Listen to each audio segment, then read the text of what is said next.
As promised now, let's take you to this conversation. Teenage pregnancy rates continue to rise, and this is despite government's efforts to curb it. On Christmas Day, the National Health Department spokesperson Foster Mohale confirmed that the number of teenage mothers increased slightly from 90 in 2024 to 130 this year. In light of this, the department said collaborative efforts by all stakeholders to intensify awareness campaigns on sexual reproductive health are now required. For more on this now, we bring in the KwaZulu-Natal Premier Thami Ntuli, as well as cultural and academic expert and director of Icamagu Heritage Institute. That's Professor Nokuzola Mndende. I must thank you so much for your time. Thank you so much for joining us this morning. Perhaps let's set the tone with you, Prof. Mndende, first, before we come to the Premier.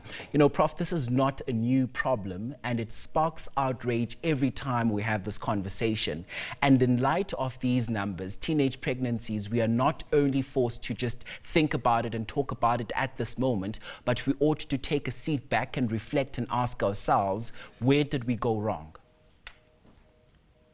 Thank you, Mkolisi, and greetings to the viewers and you, Premier. Thank you so much. If we look at the problems of us as Black people, the problems are because of the two worlds, that is the Western world and the African world coming together, and these two worlds are unequal. And it is unfortunate that the Western one is imposing on the customary one. So that is the major problem, because even what we are talking about now, we'll find that, I'm sure the Premier is going to quote from the Act of Parliament. But if you look at those Acts of Parliament, they are based on the Roman Dutch law. They are not based on our customs. And in policy, the problem is a combination of many things here. It's a combination of the suppression of the customary law. It's a combination of poverty and the laws that are made in Parliament, which are contrary to our lives, and the suppression of us. And for instance, let me just make a simple example. If we're talking about girls being pregnant, if it was our own organization of the speakers, we would never have invited a man to talk about Umita Kamantombazana. We should have invited a woman to speak about Umita Kamantombazana, because it is a woman who gets pregnant. So that is a problem. And poverty, because also the government, if you look at the Children's Act, that Children's Act is not based on us. And when I was listening to this, when the MEC was talking of KZN, I was saying, come on, where are the Indians in this issue? Where are the white people? Why is it always the black people, the black people? Don't you tell me, do you want to tell me that the Indian girls are so disciplined and the white girls are so disciplined? It's only us. The problem is with the laws, and the problem is the people that we voted for to go to Parliament, and they are voting against us. For instance, in some schools, teachers are changed into midwives. Again, into schools. In one school, I was told at one stage that during the time of grants, both boys and girls are not, they don't go to school because they're saying, so this is not based on the customary law. Lastly, policy, I was looking at the Children's Act, which says if there is a dispute between the biological father and the biological mother, and then mediation should be the family advocate, should be the social worker. There's nothing which says the family should mediate. It's only the outsiders that are called to mediate. And if you look at the Children's Act, it had interesting we don't have what is called an unmarried father. You cannot be a father if you are unmarried. Ulisoga, you are irresponsible. You can't be a father and unmarried. So, but the Children's Act speaks of the rights of the unmarried father. So all these laws, they've excluded us. And secondly, Tina, we had our own ways of looking at the girls, that you must not eat this because we've got this, you must not eat this. And the other thing is indoctrination. Because if you look at what is happening now, you'll find that in December and in June, what is more prominent is the male initiation. But Indonjane died long ago. It was killed by indoctrination because it was labeled as hidden. Yeah. And it is where we're teaching our children about their sexuality. So it was killed. So we're a defeated nation. And even our representatives, where are the other races? Okay, Prof. We'll actually, as we continue with the conversation as well, I'll let you also bring in some of those dynamics that you talk about, because you've said a mouthful now. And I know in KZN Premier, as we're listening to Prof. Mndende right now, just laying the foundations for this conversation, she touched on so many dynamics that are usually at play, particularly when we look at the scourge of teenage pregnancy. And as I mentioned when we started the chat, is that this is not a new problem that we are facing now, which is exactly why you, as KZN, as a province, you have described it as a direct threat to the province's future. Talk to us about that.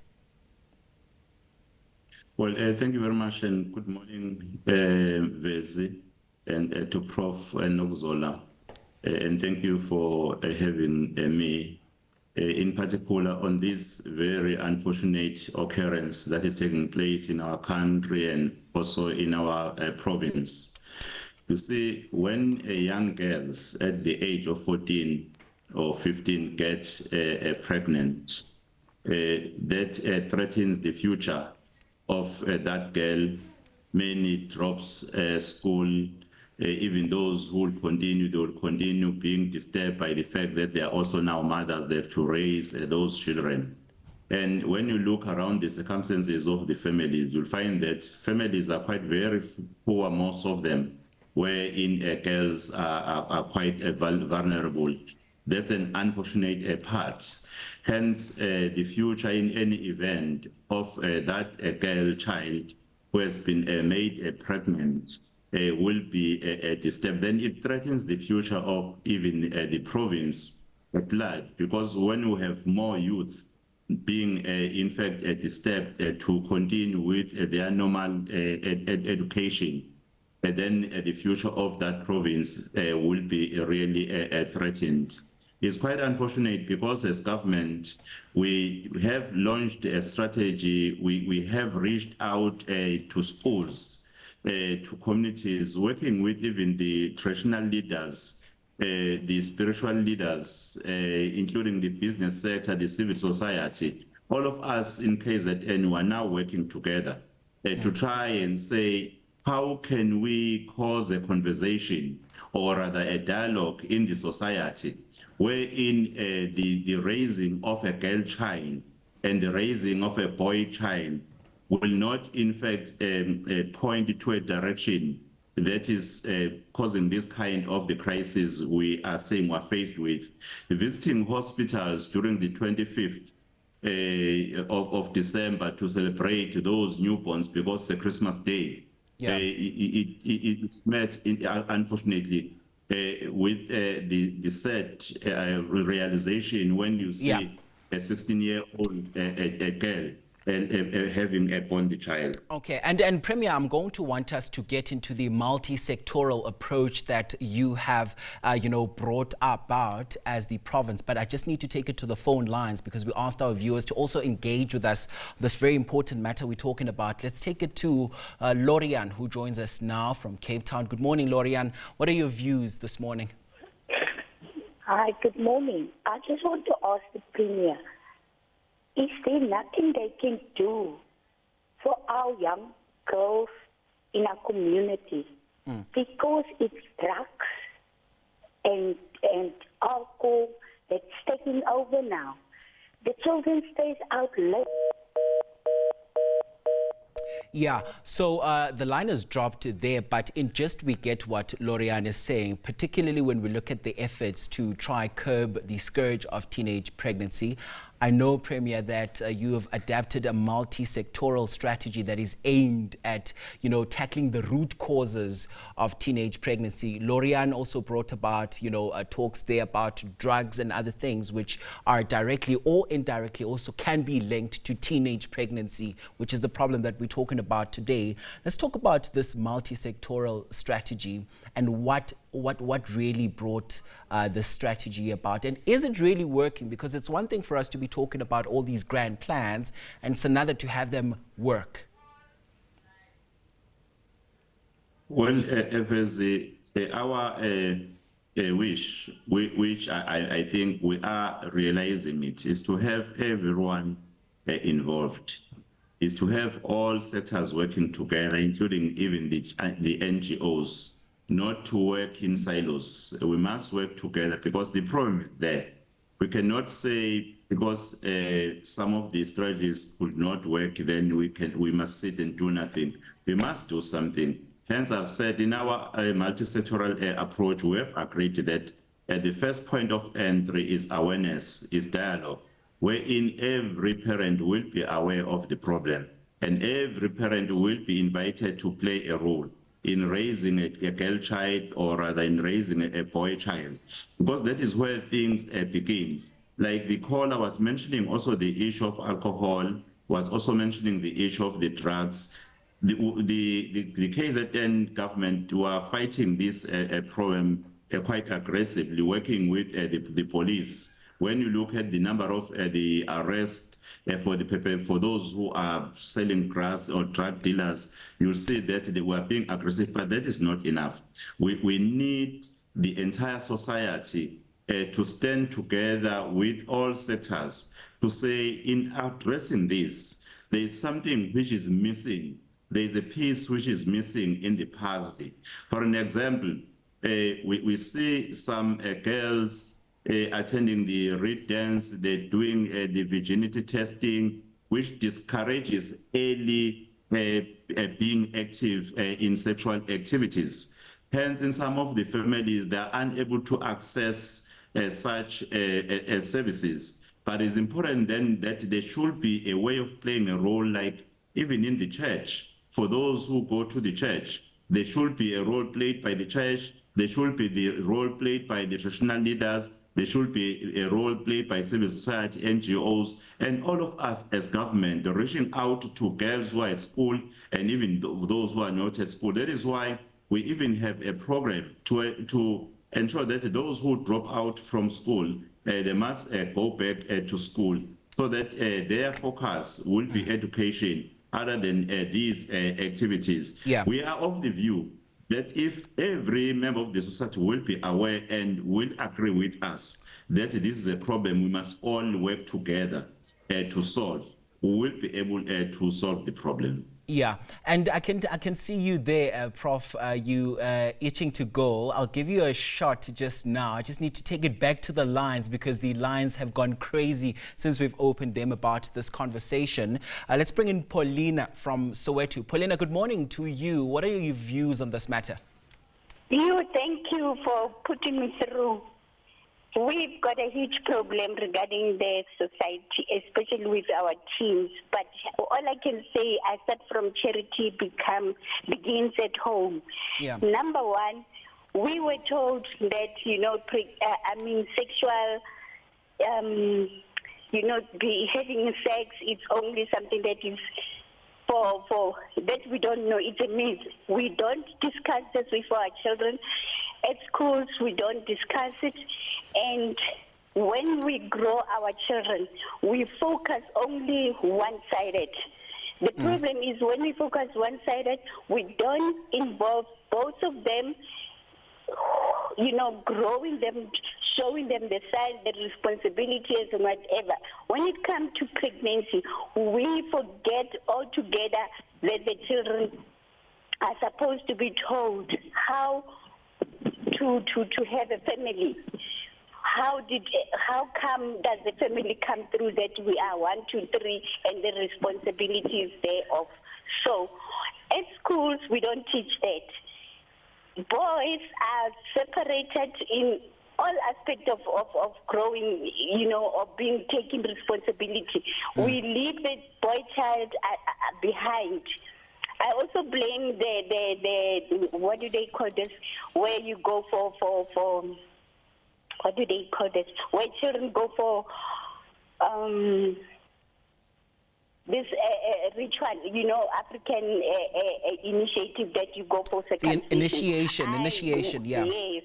I ask myself this question: what is it that they teach the boy child? What is it that they teach a girl child? What is it that they communicate with us as parents after, before that you're going to be taught this ABC? Because I find it amazing when the boy child comes from the initiative thing, they come with excitement that they are men now, and then when they are men, they just, there's no responsibility of say, I must ABC. They become men already at the age of 16, and they grow already without, looking back that I must do ABC before I reach that manhood. And all right. Then okay. With the parents also, there's a problem.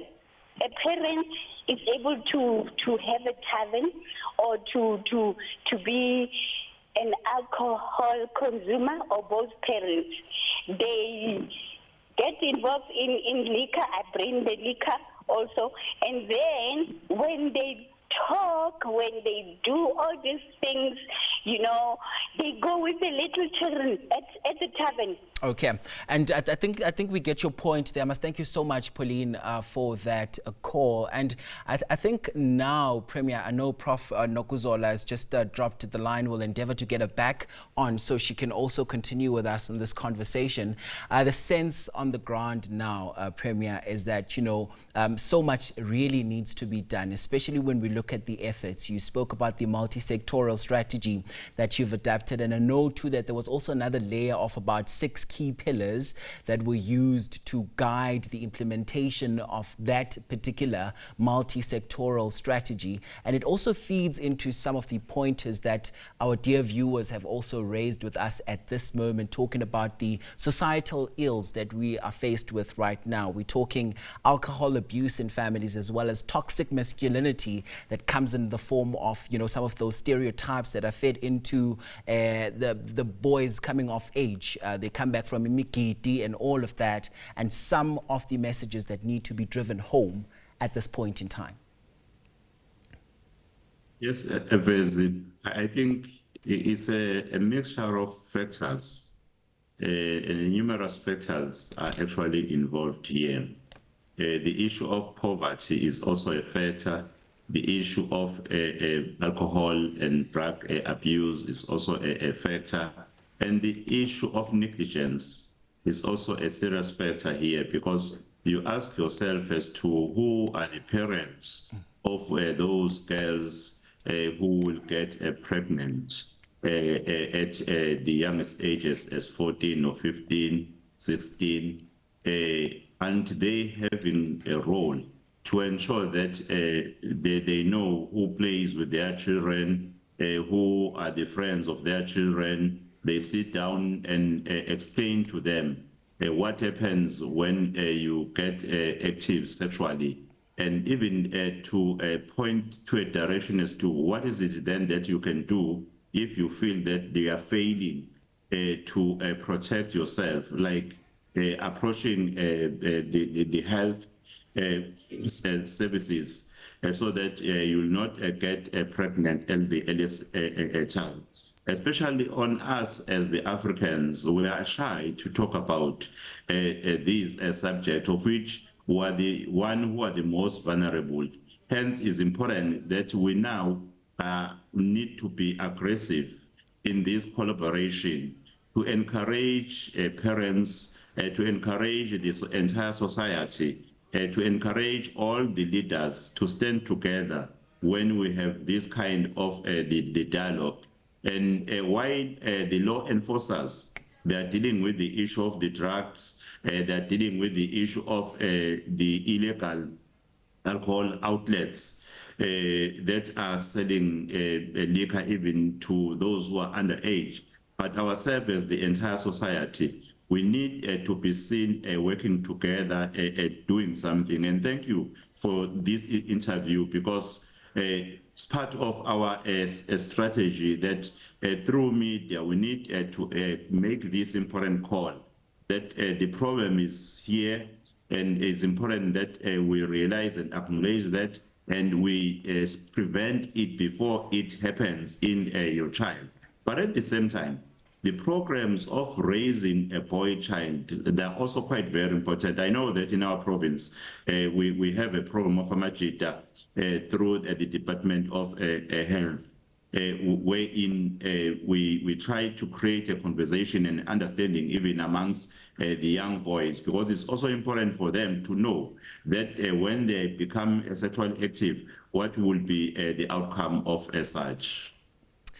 Yeah, and I do also understand that we have to let you go at about past, Premier, but I'm going to beg your indulgence just for a minute more or two, because we also have Chris now, who's on standby to chat to us on the line. And Chris joins us from Kempton Park. Good morning, Chris. How's it? I'm great. Go for it. I would like to quickly thank the panel on the discussion thereof. But my main concern that I need the panel to understand, this is my personal view. This whole thing needs to start from us as parents. Yeah. One, our kids should have time to come home. Our kids, we should know where they are going, who they associate with. That is the bone of contention as far as I'm concerned. If we sort that as parents in our house, then the school can do better, the police can do better, and the whole society can also do better. But the problem is us, the parents. Let's start from the parents first, and then the rest should be neutral. Thank you. Chris, thank you so much for that call. And I think Premier Chris's call speaks to some of the conversations that have been had, particularly when we look at parenting, where some parents have been accused of outsourcing their parenting to teachers. You know, let's hear from you and get your closing comments around this as we wrap it up with you this hour. Well, thank you, Vezi. I think really we need to agree as the entire society that our children are facing a very unfortunate challenge that requires our intervention, that requires that we play our role to protect our children. It's important that we must understand when they grow what happens, what is happening when they are outside or away from us as parents, and engage them, have a relationship wherein you are open to your children so that in fact they're able to tell you whenever things are unfolding, so that we will be able to prevent the teenage pregnancy. At the same time, government and other sectors of the society, they need to be aggressive on the program of awareness, so that every society is engaged on the dialogue to say, let us play our role as parents in our children, so that they will understand first, at the same time they will be able to prevent any activity that may lead to the teenage pregnancy. Thank you very much. And also, just before I let you go, Premier, I'm keen on finding out on what would a temperature test on this multi-sectoral strategy be at this stage in time. What reception have you received insofar as the parents are concerned, and some of the young people are also concerned? Because I'm sure if it was launched in October, you should have a sense by now as to whether it's effective, it's working out or not.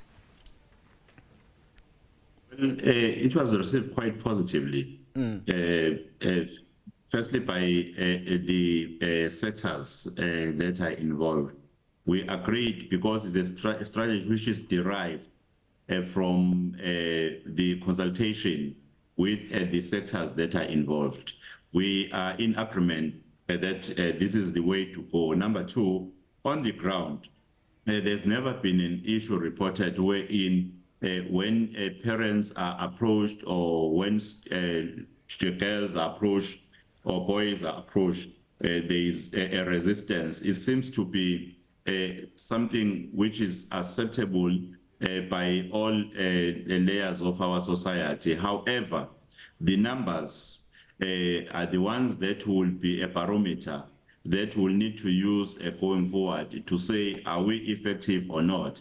Because I can give you stats of how many parents and families through government programs and NGOs, civil society, who have been able to engage. I can give you stats of how many girls, but those stats will be not good enough if the stats are still showing that we have 70 children between 14 to 19 who got pregnant or who delivered. That is still a number which is a bit too high. Hence, one is making a call that to all the sectors, really, as we agreed, let us pursue this strategy until we realize our objective. We can be able, in fact, to end this, provided we have a buy-in of the entire society and the society agrees that we are now standing together. Because to rebuild a country or a province, you need the buy-in of every society member as to say this is part of what we see as a program that will reshape our future as a province or as a country. And we will be able, when we are in agreement, to realize our objectives.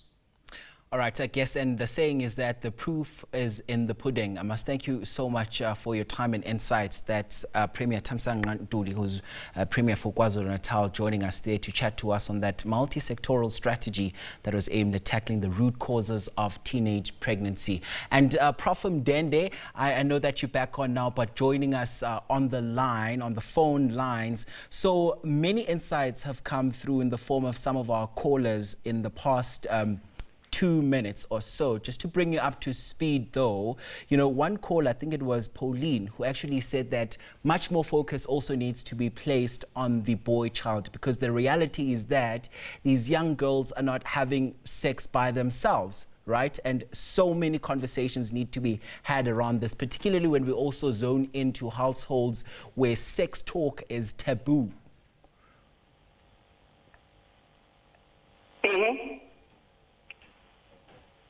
Prof. Mndende, can you hear? Okay, I'm listening. Yes. So I'm saying let's get your reaction to the conversation, because I'm sure you were listening in as we were trying to get you back on the line. And the sense from some of our viewers at this stage is that, you know, tackling the scourge of teenage pregnancy will take joint efforts. And that would mean that the boy child must also be involved in the conversations. You know, policy are still having a problem even in this interpretation of sex talk being a taboo. That is incorrect in our culture. It is not a taboo, but sex talk is being carried out by certain institutions, certain people, which were condemned by the church. It's not taboo. To my brother's children, as a paternal aunt, we talk freely, but those people are outsiders. They don't know that. Second, it's not going to materialize in policy, even this multi-sectorial, because the NGOs are after money and not developing this.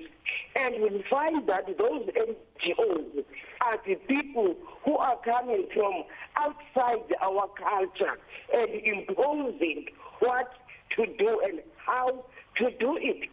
The first step in policy is for the government to go to the community, to the families, and to traditional leaders and discuss this, so that they can involve all of us from our own understanding, and then it moves from there. Because I won't be happy when people come to Willow Bay on Twitter and tell us that, no, in your culture, sex is taboo. So seliyadelela because akayazi le nto kuthethwa ngayo, because it is not taboo and there is an age limit.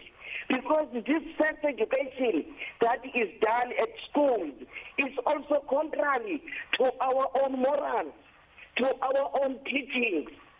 So what else? That's why I'm saying we are a defeated nation. So to talk about all these multi-sectorial, they have got their own agendas, not to promote this. That is why I was asking, are Indian girls not getting pregnant? Are white girls not getting pregnant? Why are we told by people from outside on how to raise our own children? Why can't they first spend the first time to hear from us on how we think, we suggest we can raise our own children? We are told by them, we are told by the laws, we are told by the court. The court has replaced the family. So we are defeated. Even next year, even the year after, they are going to say the same thing because they have silenced us, because they have put us on the margin. So that is my problem, colleagues. And also, Prof, just how do we, build from what you have said, especially when we look just beyond the color lines, because this is not just a black or a white problem, it is a human problem. Just, yes, building forward and making sure that when we have these conversations, we have them in an open, but also in an honest manner. That is why, colleagues, I'm suggesting that they must first hear from us. They must not be our spokespersons. Hear for us, where is the problem? How can this be solved? And not come and dictate to us that, it goes like this, it goes like that, it goes like that. And those NGOs, they are after money. Look at who is telling them. They are just after money. Go to the traditional leaders. Traditional leaders must call their communities and discuss this thing. Guys, we've got this problem. Even this problem of drugs and liquor, it could be solved if the Roman Dutch were out of it. It could be solved. But unfortunately, our hands are tied. So there's nothing we can do. Because we've been told that the Constitution says this. The Constitution, which is foreign to us, because it doesn't talk about us. It speaks on our behalf and not involving us. Let us be honest, Premier. Let us be honest. That is why I'm saying, let us talk to traditional leaders. They must call us. Why can't we, as Amakosa, bring back Intonjani? Because Intonjani is not there because it was euthanized by the very same church. And now there's nothing we can do. These girls, so the problem is the introduction of the foreign laws and foreign religion. The church cannot solve this. Look at what the pastors are doing. No, let us be practical. Go to traditional leaders and we talk and we solve these things. How we see how we can solve it. But by now, talking of multisectoral, it will never materialize, I can assure you. And, Prof, if my young memory serves me right, I remember traditional leaders used to be brought in for workshops, particularly when they're, being sensitized to the communities that they look after, when they're being sensitized to the plight of the people that they look after. Do we still have that in this day, and does it still have the same meaning and the same essence? Because the essence and the meaning of it was that there's a sense of community around this, there's a sense of Ubuntu around it, but also most importantly, there was a sense of that it takes a village to raise a child. The problem, colleagues, again, with the issue of traditional leaders.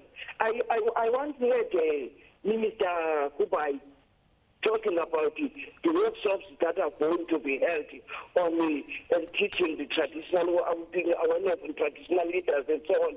And I said, my God, no, these people are undermining traditional leadership. Who is this person or who's going to tell traditional leaders, who's going to train traditional leaders?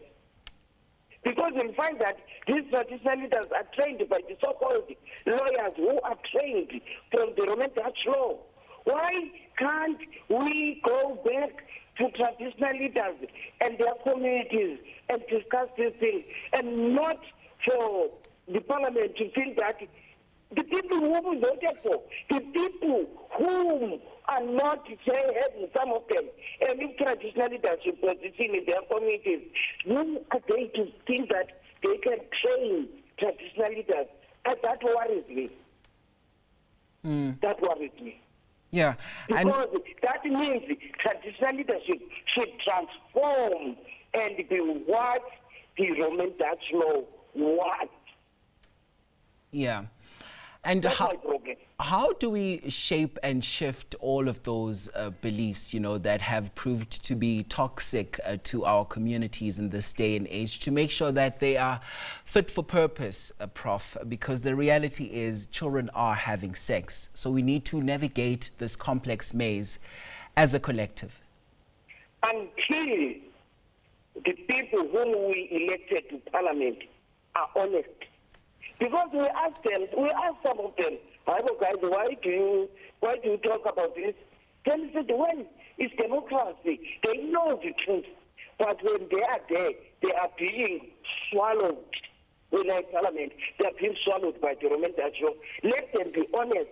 They must go to their communities and speak the language of the communities and talk the culture of the communities and find out the problems.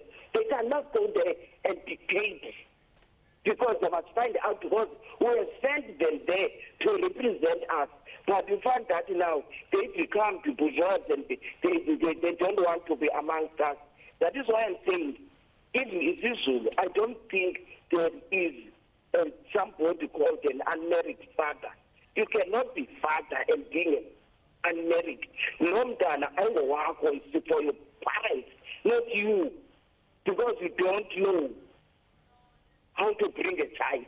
You made the child by mistake. So that is the problem. And I'm still saying that Children's Act is still foreign when it is said that the unmarried father has got a right to name the child. Who is this child that I can find?